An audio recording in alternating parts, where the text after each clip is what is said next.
নমস্কাৰ, মোৰ নাম ধনজিৎ কোঁৱৰ। মই আজি প্ৰায় 4 মাহমানৰ আগত মোৰ গাড়ীৰ এক্সিডেণ্ট হৈছিলে। এক্সিডেণ্ট হওঁতে মোৰ সোঁহাতৰ এই হাড়ডাল বৰ বেয়াকৈ ভাঙিছিলে। তাৰ পিছত মই 4 মাহমান প্লাষ্টাৰত থাকিব লগা হ'ল। সেই 4 মাহ থকাৰ পিছত মোৰ হাতখনৰ এই গাঁঠি ওপৰ দুটা গাঁঠি প্ৰায় অৱশ হৈ গৈছিলে। হাতৰ একো কাম কৰিব নোৱাৰিছিলোঁ।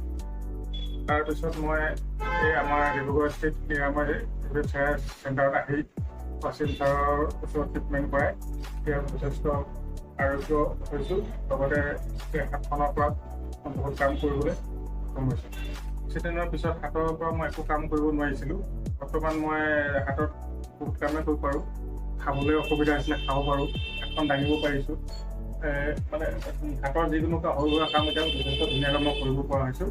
তাৰ বাবে মই অসীম ছাৰক বহুত ধন্যবাদ জনালোঁ।